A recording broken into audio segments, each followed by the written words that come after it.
Peter Credlin, live on Sky News Australia.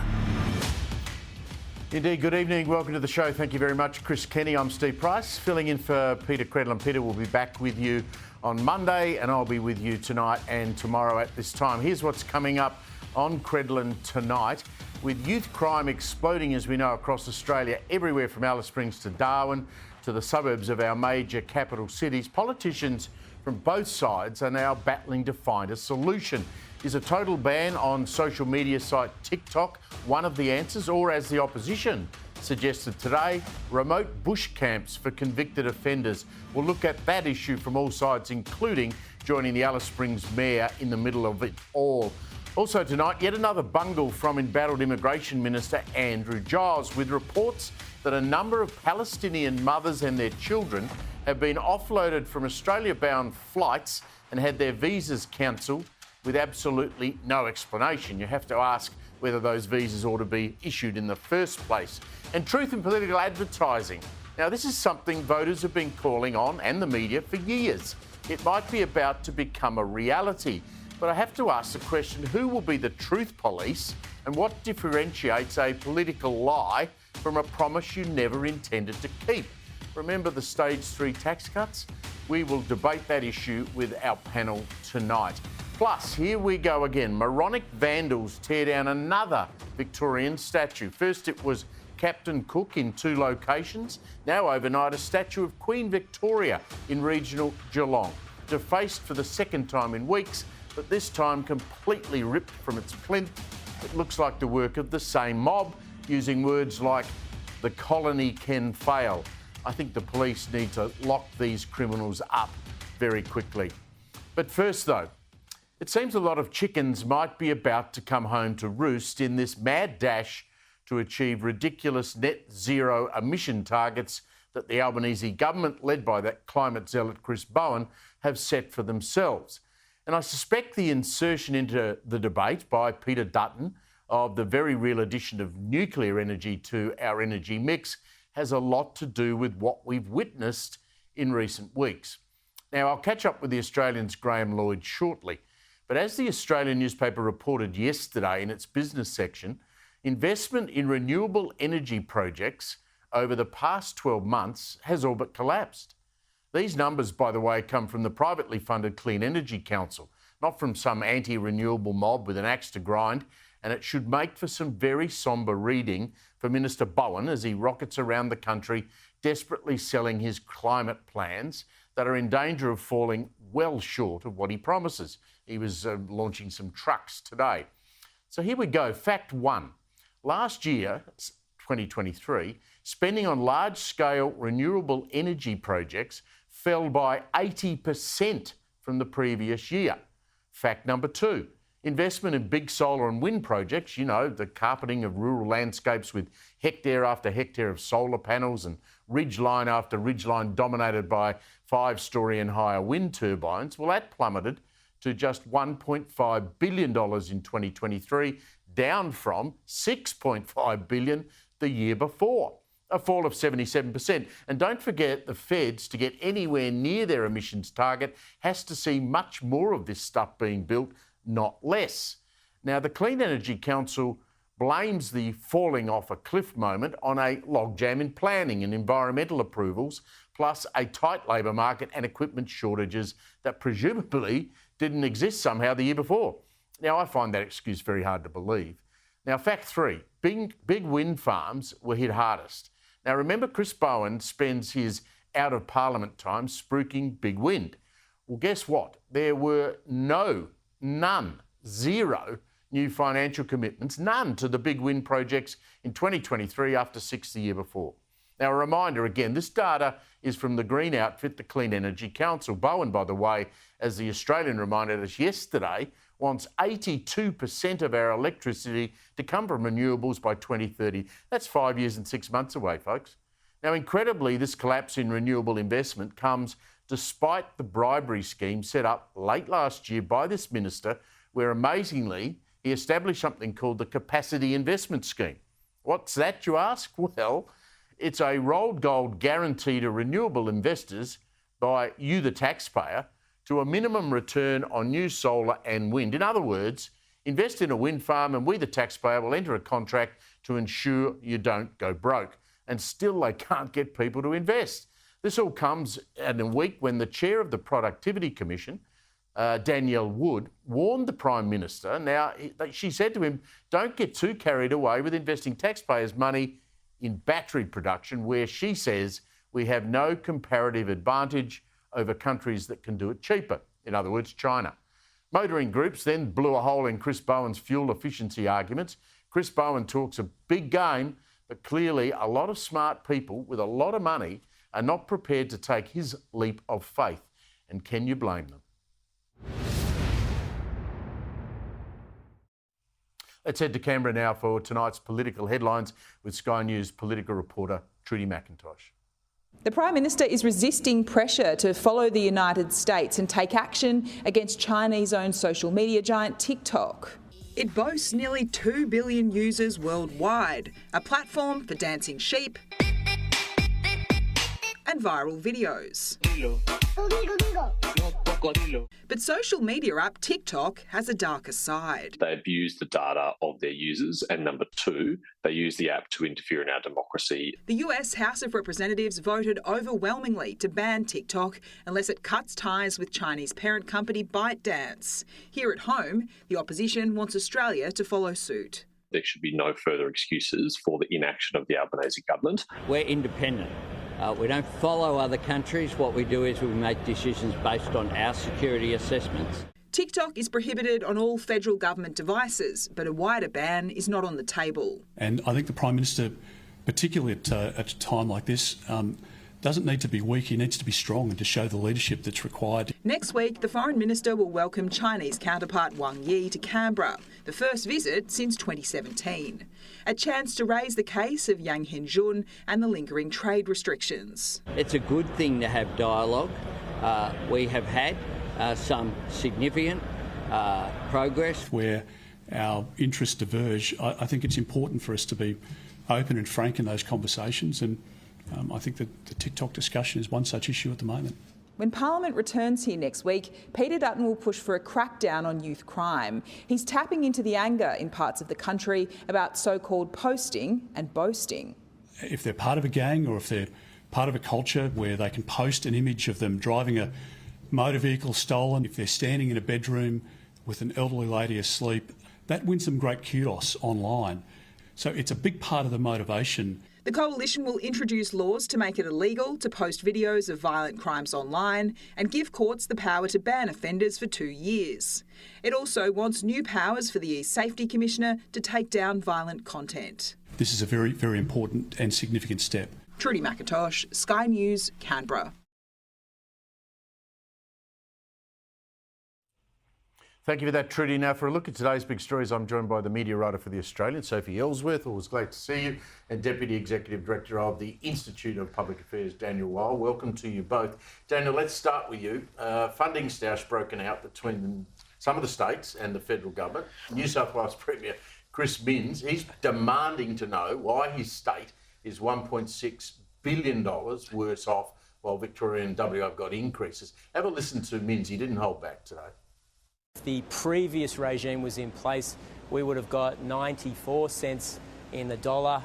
Now we're looking at a situation where we're going to get 86 cents in the dollar, and a lot of that money is going to be sent to Western Australia, which is chock full of cash from the mining boom, or down to Victoria, which is now a welfare state receiving a whole bunch of money from the pockets of New South Wales families.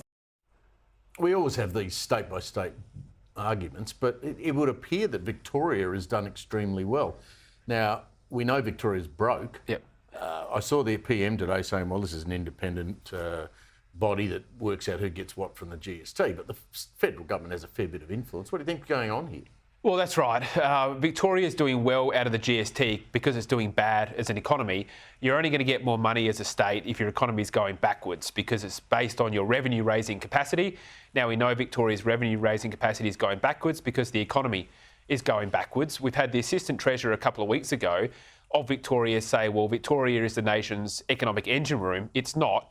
It is the ball and chain of the Australian economy. It has the highest taxes, it's the most indebted, it's got the highest energy prices rising at the fastest rate. We've seen 500,000 homes lose power. We've seen businesses move interstate because the government can't guarantee the reliability. And more will go. It's the only state with a net outflow of businesses. And the only plan that the state government has is to go cap in hand to Canberra asking for a bailout. And you've got the Premier celebrating it as some kind of a victory. It shows they've got their priorities all wrong. So the state of Victoria is technically broke. I think the interest payment on the debt, something like $24 million a day. Yep. And they're going to have a budget in a couple of months' time, and Tim Pallas, the Treasurer, will probably walk away after that. The people of Victoria don't seem to be angry about debt. Has the fundamental fear of debt changed among voters? I think it has, but it's changing. I think when people see the quality of their social services starting to go backwards, when they are seeing this deindustrialisation, they're finding it harder to get jobs. All you have to do is go around Melbourne and Victoria and the suburbs to see that life is just much harder than it used to be, whether it's with infrastructure or access to basic amenities. And that's because of this massive population growth, unplanned migration, and Victoria is ground zero for that, without the proper planning. And what's worse is that they don't have the assets to sell off to fix it like they did in the Kennett era. So we're going to need real deep reform to fix this state. Sophie, I, like you, travel to Sydney up and back a few times, every couple of months. When you go there now and you're from Victoria and you walk through these brand new train stations on brand new trains that the New South Wales government has got, you're embarrassed to be from Victoria. We look like, a rundown house that no one's got any money to fix. Well, I guess they would argue that's why they're doing the suburban rail loop. For God's sake. That they're potentially from nowhere to nowhere. Nowhere to nowhere. They might put in a train to the airport. That's another thing, Steve. You get into Sydney, you jump on a train, and you're in the CBD within 10, 15 minutes. And then when I got back here, I had to pay $32.50 to catch a bus from the airport to the city. And it dumps me at Southern Cross Station. I can't get to the train station I want to go to. Yeah. So they've got a long way to... on a train, but, that's the best way. Well, you mix with the real people, Steve. You're one of the people. But it is so obvious when you move from one state to another. When the public transport doesn't work properly and it's not accessible enough to people, you have problems because then you've got everyone in cars. And this is why Melbourne also has problems. Even the West Gate, all the work going on the West Gate. Now, my parents live where I have to go on the West Gate. They've been working on that, Steve, for how long? And it's still got years and years to go. Over budget and out of time. Sophie, I want to talk about this plan today where they're talking about passing legislation to have truth in political advertising. Now, I posed the question at the beginning of the program. I'll get Daniel's view on this as well. Who are going to be the truth police, and what's the definition of what is actually truth in public advertising, in political advertising? I mean, all through the last campaign, Anthony Albanese said there'd be no change to the state street tax cuts. Well, there wasn't advertising, but that's not truth in political policy. Is this going to work? Well, Steve, this is a problem that we saw during the referendum campaign when we had Facebook allowing RMIT activist fact checkers, partisan fact checkers who were openly supportive of The Voice, shutting down debate on the no side, debunking the no side, saying it was all false. Even Peter Credlin's, good work on the Uluru Statement from the Heart, 28 pages, they said that was false. This is quite frightening to know that there can be fact checkers, alleged fact checkers, that are nothing more than partisan hacks. Daniel, we need to be worried about who these people are that are going to say that's not factual, you can't run that ad. Don't we? Oh, I mean, Sophie's spot on. I mean, this is all about the ongoing tantrum of losing the voice by the elites. The only debate they can win is a debate that they stop. They've got form with The Voice. We've also got these misinformation and disinformation laws, which will set up a star chamber bureaucracy to take off the internet what they claim to be misinformation. Now they're going to empower the Australian Electoral Commission with these laws to basically police what is truth and what is not. Now, this is the same AEC, Steve, you'll remember, that said a tick counts for yes, but a cross doesn't count for no. And Australia said, well, hang on a minute, can't you just count the ballots properly? Now they're going to give them more power. This will, just make no mistake, this is going to be weaponised against mainstream Australians to stop debate because of what happened with The Voice. I wonder if it's also aimed a bit at Clive Palmer. Remember what he spent in those last election campaigns. So we'll have to see. I don't think it can work possibly. Now, we now find out, this is the story, I mean, apart from Princess Kate, that everyone wants to know about. Sam Kerr and her run-in with the coppers in London. Now, my personal view on this is that the police have completely bungled this. It's 14 months later. There's no body cam footage that's been released. And we now learn that she might have spent some time in a jail cell for calling a copper a white bee. The police have got a lot to answer for here, haven't they? I mean, who cares if she said that? Well, Steve, I don't know what's happened. We don't really know what's happened. We're only reading reports. But what I will say is this has just put out for all of us to see the hypocrisy of the left, who are in stitches saying this is not racism to call someone a white bee. I won't say the word on air, but this is down to the issue of what is racism, what is not. And I think it's actually good to have this debate, because if this was roles reversed, a man saying this to a woman, a woman who's not white, we would be having a very different discussion. Well, it shouldn't be unlawful what she said. I mean, its political correctness has gone way too far in both directions. Sophie's right about the hypocrisy point. And also, Steve, you and I know that if Sam Kerr was a white male and she made these comments about someone of a different racial background or ethnicity, the outrage of the political class and the media elites would be deafening. So it's just another example of this two-tiered society we live in. If you tick all the correct identity politics boxes, you get a free pass. If you're in another set, a mainstream Australian, then you're going to cop it. Statues getting ripped down. I'm getting sick and tired of this. Twice in suburban Melbourne, one in Fitzroy, one in St Kilda. You've now got Queen Victoria teared down in Geelong. Daniel, are we going to be at some point shamed into pulling out all of those memories of colonialism, all of those statues of people that made the country what it is? Are we going to get to that point? I hope not. We need to have leadership on this issue. We've seen this with Australia Day, where when you have leadership, the community will come with you when you defend mainstream values. We saw Peter Dutton calling for the boycott of Woolworths, which was the right move, because we shouldn't have big corporates trying to divide us and cancel our National Day. Now the CEO, Brad Banducci's gone. So we need our political leaders to stand up for our values, to stand up for our history. We're not a perfect nation, but we are the best nation. Where else would you want to live? And I think Australians have just had enough of these activists denigrating our culture. So it seems to me that it's the same slogan, a colony can fail, on each of these attacks. And there must be CCTV footage somewhere around these statues. The police don't seem to be really in a big hurry to find out who these people are. They're using angle grinders, for goodness sake. I did laugh, Steve, when I went down to the St Kilda statue when it was gone. Laugh because the police had put in this sort of trailer with a camera over the top of what had been gone, like it was after the fact. The horse had bolted. So it's getting to the stage where they need full CCTV footage on all these monuments because they are a target. ABC radio ratings today, still not great, although, I mean, I've been in radio a long time. You can read a lot of things into these things and maybe not so much. You've got to wait for a half year at least. But they did have a big review. They had a big review, Steve, and it has not worked. They totally overhauled. You're saying in the Australian tomorrow it didn't work? Well, it hasn't. They've got radio reshuffle in nearly every state of major shows, and it has not moved. And they've been looking at this for some years now, Steve. They need to pick up their game because this is to the point where people are turning off the ABC, and we'll have more of this in the coming days. Unbelievable. Daniel and Sophie, thank you very much for that. Appreciate it. Always great to catch up with you. Coming up after the break, still to come, more on the Labor government's obsession with its green agenda and the dangerous path it's leading us down. Plus, why is the taxpayer subsidising rare earth mineral exploration? Call me cynical, but this seems more about votes than bang for taxpayers' bucks.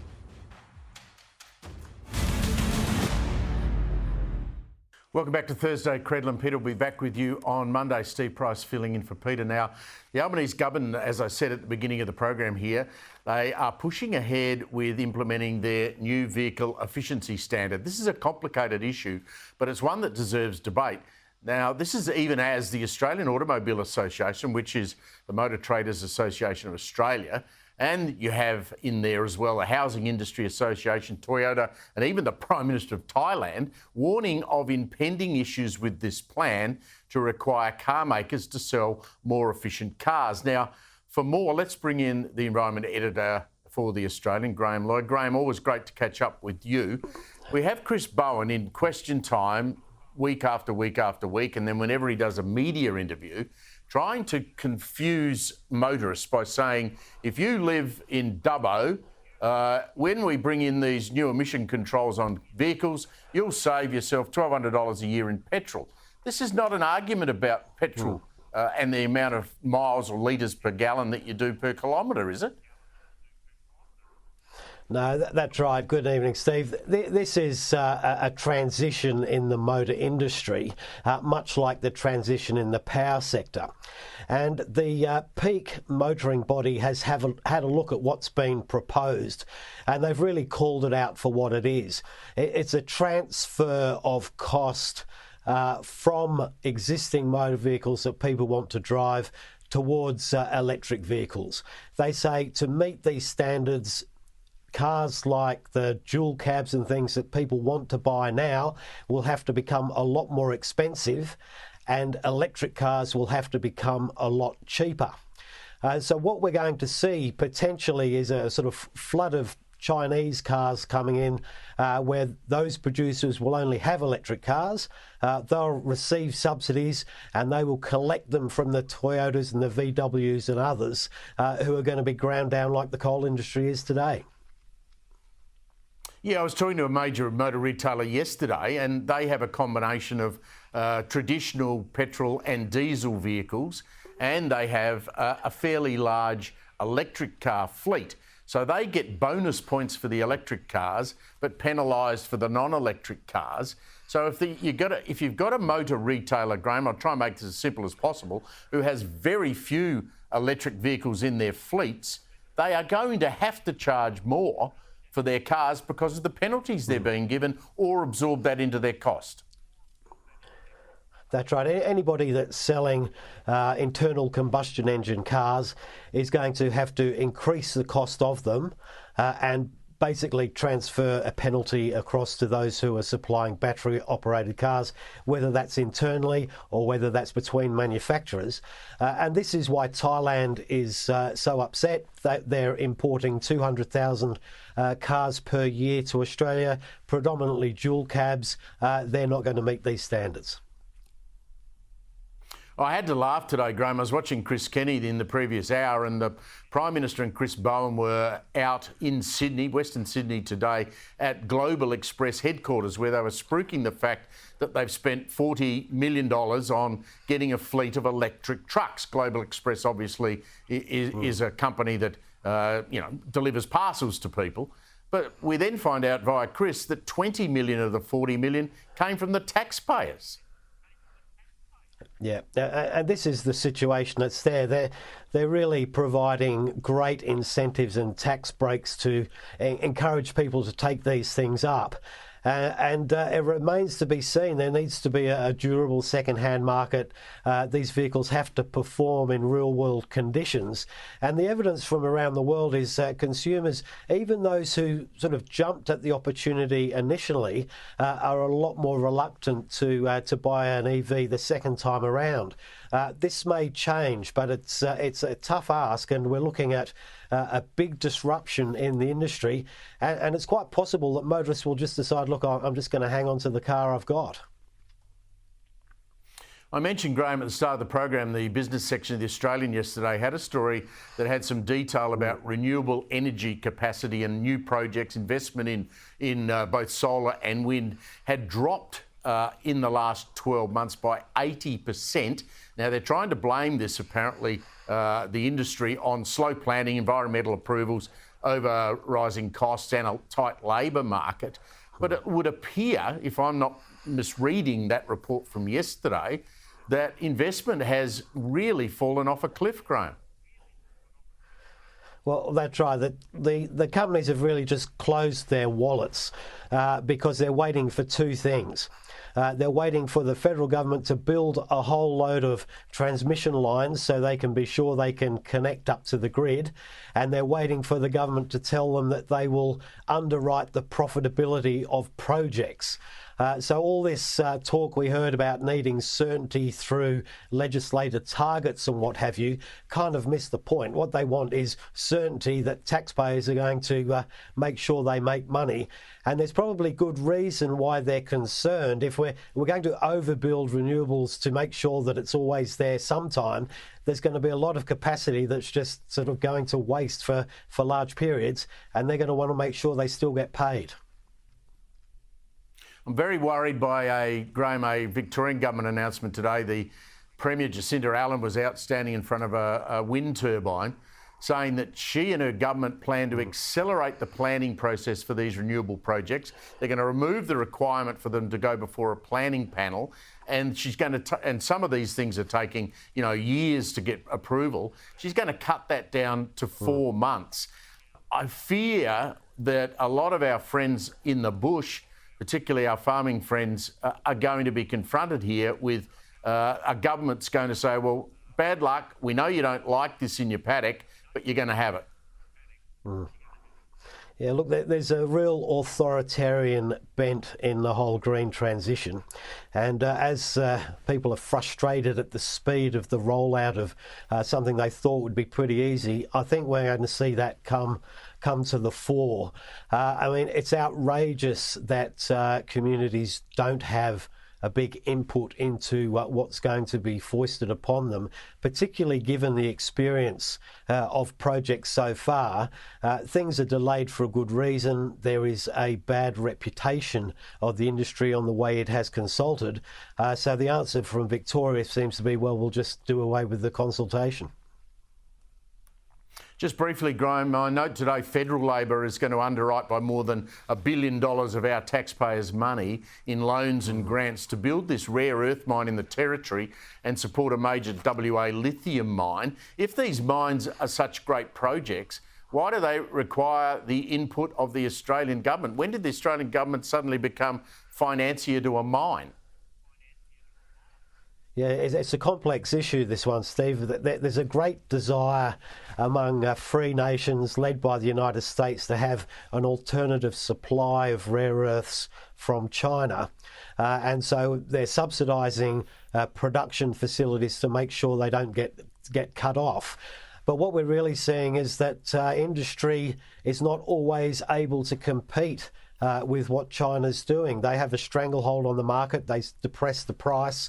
Lithium, which everybody thought is going to be the big metal of the future, the price there has crashed along with nickel, and the outlook is a lot less certain. Government subsidies are always a dangerous thing, and particularly if we start chasing the sort of downstream processing where the Productivity Commission and others have said we don't really have a natural advantage. Graham Lloyd, always a great pleasure to tap into your insights. Thank you very much for that. That's Graham Lloyd from the Australian newspaper. Now, still to come, my panel is going to weigh in on Peter Dutton's plan to crack down on criminals using social media to broadcast their exploits. Plus, Palestinians fleeing Gaza, they've had their visas cancelled. So is this the right call or an overreaction from the federal government? We'll have more on that shortly. Welcome back. Steve Price in for Peter Credlin. I'll take you to Alice Springs shortly and check on the latest crime situation in the Red Centre. We'll talk to the Mayor about what's happening there. Well, no doubt you've heard about the social media app TikTok. Now, I'm not on TikTok and I don't think I've even ever looked at it, but it's got close to 2 billion users right around the world. It's the biggest cohort of which is women aged between 18 and 24.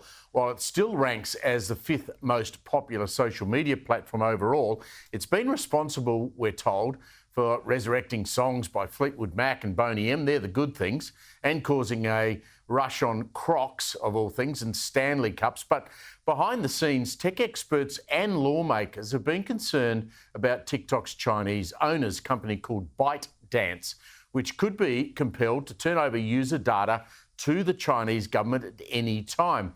Now, with that in mind, the US House of Representatives today has announced that they're going to pass a bill that could force ByteDance to sell off the platform or face being banned or turned off in the United States, and that would lead to it, I presume, being turned off in this country. For more on this, I'm joined by the Director of Strategic Analysis Australia, Michael Shoebridge. Michael, let's start with the main concern here. Would the Chinese government or could the Chinese government force ByteDance to be forced to turn over all of that user data that comes with TikTok? Well, Steve, the answer is yes. The Chinese government and its spy agencies have a wide set of laws that can force even the most reluctant Chinese company to do whatever they want. And it's not just about ByteDance handing over 170 million Americans' personal data from the platform, but it's also the Chinese government and its spy agencies getting TikTok to use its algorithms and reach to shape what millions of Americans see and hear on the platform. So the bill had pretty widespread support, Michael. I think in the House, 352 voted in favour, 65 against. Is it likely, I presume it's likely to pass the Senate? And we've also seen that the presumptive Republican candidate, Donald Trump, believes that TikTok should be left alone. I'm not sure why he thinks that. But if this is banned and the Chinese refuse to have it on-sold, what would be the reaction, do you think, of young people if this thing was turned off both here and in America? Well, Steve, this is why doing the right thing is politically so difficult. There are about over 8 million Australians who use TikTok, 170 million Americans. The political pressure to leave TikTok alone is strong, and TikTok has been using that. It sent notifications to its US users for them to lobby against this law. I think all of this is now being seen through the lens of the US November elections. Trump has reversed his position. He supported a ban back in 2020. Now he thinks other big tech platforms are a bigger problem. I think he's wrong. I think if a ban does happen, that's going to be hugely domestically difficult and it'll play into that November election. But the right path is divestment. Get it out of Chinese ownership.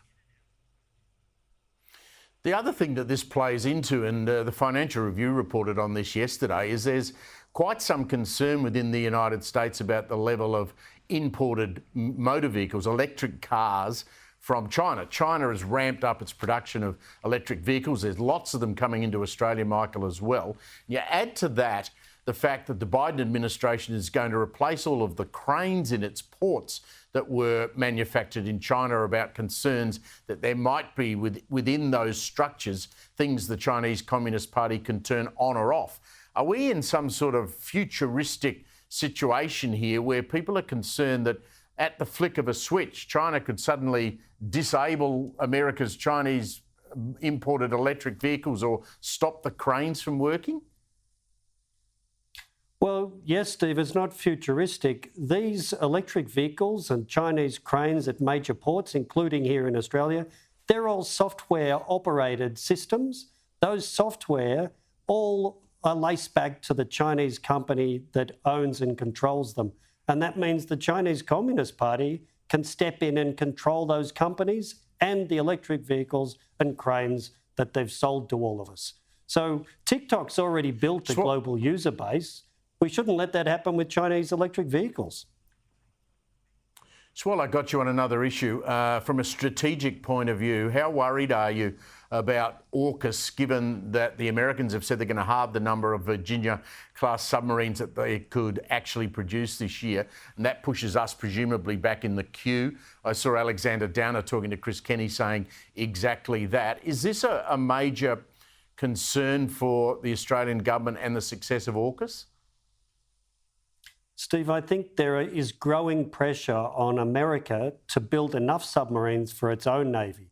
It'll be at its lowest number of Virginia-class submarines right at the time we're meant to get the first of them from the Americans in the early 2030s. It'll be 20 short of what its Navy needs itself.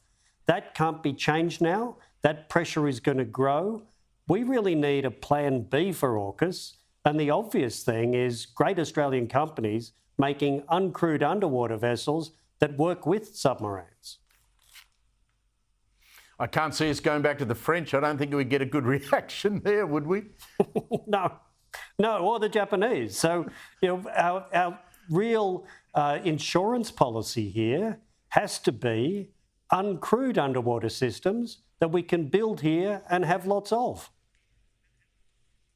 Michael Shoebridge, always a great pleasure to catch up. Thank you very much. Now, let's bring in our panel tonight because we've got a lot to get through. Joining me is former Liberal MP Nicole Flint and Pauline Hanson's One Nation Chief of Staff James Ashby. Nicole and James, as usual, welcome to you both. Let's get stuck into it with this Coalition Private Members Bill set to hit the Parliament next week that's going to crack down on criminals posting their exploits online. Peter Dutton would give the Federal E-Safety Commissioner, this is a Peter Dutton coalition policy, powers to not only have takedown orders, but criminalise the act of promoting crime online.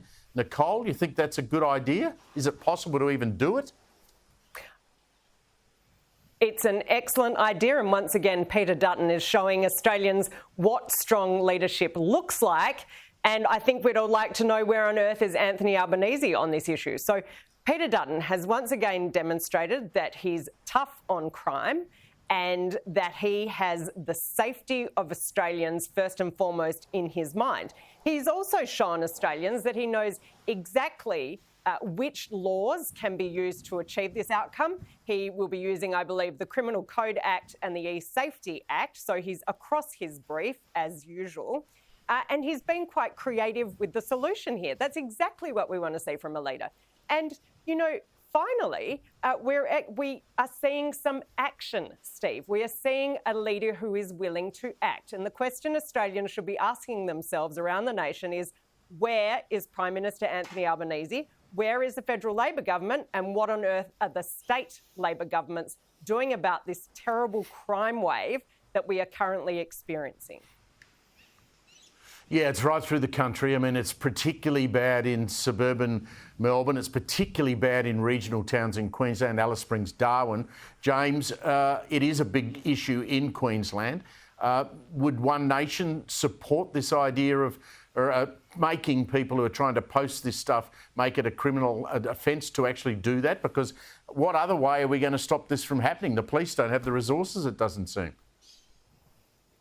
Yeah, look, well done to Peter Dutton for coming up with the solution here. It is a solution. The federal government do have the power. At the end of the day, the federal government can make laws on carriage services. Every one of these devices that these young crims are posting their exploits to appear to be using a carriage service, whether that be the internet or a mobile phone. So there is avenues there for the federal government to step in and make laws. They must be prepared, though, to build more prisons, because if we're going to establish federal law, we need to make sure that we've got prisons that aren't overcrowded, that we can put these crims in, because this is not going to be an easy solution. Facebook are very reluctant to take much stuff down unless it's COVID related. We've made complaints to Facebook about animals being mistreated online, and there are pages upon pages of animals being mistreated. They won't do anything about it. So they won't take down the exploits of criminals. Peter Dutton's on the right path here. The coppers would certainly welcome it, because unfortunately this behaviour breeds more bad behaviour by young teens who like to, for some reason, see themselves online. It's their way of being little mini celebrities. Unfortunately, the social media accounts that they get, the views that they count, that's inspiring them even more. So something has to be done. We've got to stop the criminal behaviour, particularly by our youth. Nicole, James makes a good point there. You know, out of Victoria here, though, the Victorian Labor government, the most left-leaning government apart from the ACT in the country, they're very reluctant to put any of these youngsters into youth detention. In fact, they have a policy on the books where they're actually going to increase the age of criminal intent and take it up to, I think, eventually up to 14, where it's lower than that now. So you've got to have state governments who, you know, Peter Dutton can do this all he likes. You've got to have state governments who are on the same page, don't you? Precisely, Steve. And they actually have the primary responsibility for law and order in this area. And what the Victorian government is saying to these kids, who I understand are terrorising whole suburbs throughout Melbourne, is that there are no consequences for your actions. And it is absolutely not good enough. And again, I'm really pleased to see Peter Dutton showing what leadership on an issue like this can look like. Nicole, you're in federal parliament for a long time. Have you ever seen a minister so incompetent and still keeping his job than Andrew Giles and the complete mess he's made of the visa system? First of all, we get all of these convicted criminals who are released back into the public. Now we find out that there's Palestinian women with their children halfway to Australia and they get bundled off a plane and get told to go back to Egypt. How's this bloke still got a job? I really don't know, and Prime Minister Anthony Albanese has a lot of questions to answer. Labor seem to have absolutely no control over the immigration and home affairs portfolios, and you've used the word incompetent. That is precisely what they are. How can you stuff up visa conditions for people who are actually on the plane? I mean, the Coalition was warning that these visa conditions need to be looked at very carefully before the visas were issued. And then Labor decides while these poor people are in the air that they're going to retract their visas. It's just bizarre. And as you've mentioned, it comes on the back of the fact that Labor managed to release, 149 criminal detainees into the community because they hadn't preemptively planned for the High Court ruling that was handed down late last year. And then they've let them into the community and put them on the wrong visas. I mean, Andrew Giles has to go. I cannot believe that Anthony Albanese has not intervened. It is just embarrassing, but also it's putting Australians in danger and it is unacceptable, and Albanese needs to act. Yeah, again, it's a lack of leadership. James, I mean, you go back one step, you just wonder how we were making decisions to grant these visas to these people in the first place. We've all got sympathy for innocent people who are inside Gaza with children who want to get out and don't want to have their children live in schools where they're going to get bombed one day. So if they get that opportunity to get out, they'll grab it. But how can we possibly be confident that the checks and balances, the right checks and balances, have been done on any of these people?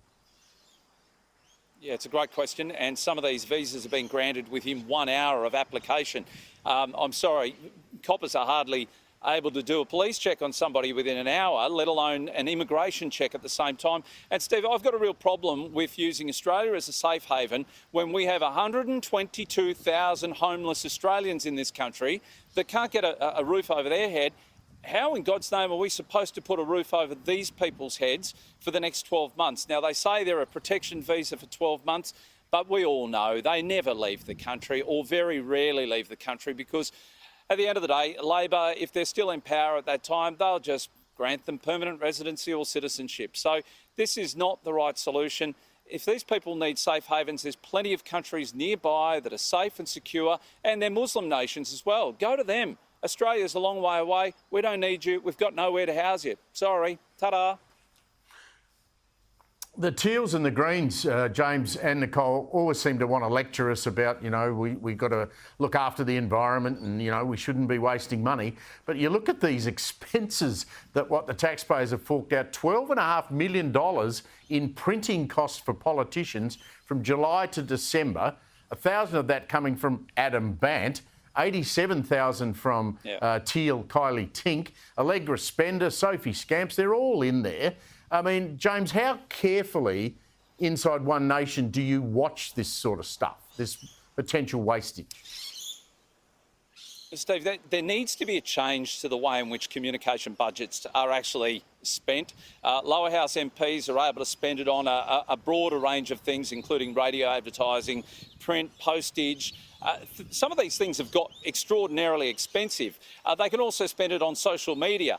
Can I just say, if there's one positive to come from this, it's the fact that they are spending them with Australian printers. There's an enormous number of small printers. I came from a printing background myself as well. So when I do see figures like this, yes, of course it's over the top, but I will say it's better they're spent with Australian printers.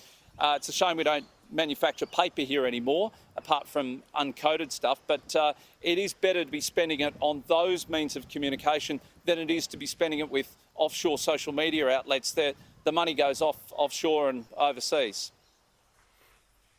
Nicole, without naming names, do some people end up getting elected to federal parliament and then think, you beauty, here I go, I've got an open checkbook here to do what I want? I don't think that that's the case, Steve. Well, I certainly hope that that's not the case. But I think in the example you've given of Adam Band and the Greens, who are always on about, extreme environmental measures we should all be taking, why are they using any paper? Personally, when I was a federal MP, it's a really important way to communicate with your local community. And James has made an excellent point about the local printers that you managed to support by doing so. But, you've got to use a range. You still need to use a range of communications to connect with your local community, because not everyone is on social media. So that's only one way to get in touch with people. Print is still a very powerful form of communication. James, Nicole, thank you very much. We'll talk to you again soon. Now, after the break, we'll take you to Alice Springs. We're going to talk with the Mayor. The crime there is not getting better, it's getting worse, if that was even possible. Matt Patterson will join me after this. Welcome back. Well, I mentioned TikTok and young criminals posting their exploits online. I want to take you now to Alice Springs. Now, Alice Springs has been back in the headlines this week again for the wrong reasons. I mean, it's such a great place, and it's so sad to see some of the things happening there. A group of young men were filmed in an allegedly stolen car doing burnouts right through the middle of the Alice. Now, elsewhere, CCTV has caught gangs of youths breaking into homes, undeterred by the cameras or the lights or any security at all. As this crime wave goes on, local residents, the ones that have not left, continue to live in a state of constant hypervigilance. I don't know how they do it. For more on this, we're joined by Alice Springs Mayor Matt Patterson, who is trying his best to solve this issue. Matt, I've just given a brief rundown of what's been reported, but, tell us what else is happening on the ground there. Thanks for having me, Steve. Look, mate, it's exactly the same things you and I were talking about 12 months ago. The youth crime is out of control. It's the same scenario over and over every day. We're seeing people break into people's houses while they're asleep at night time. We're seeing people bashed. It's exactly the same scenario, if not worse than it was 12 months ago.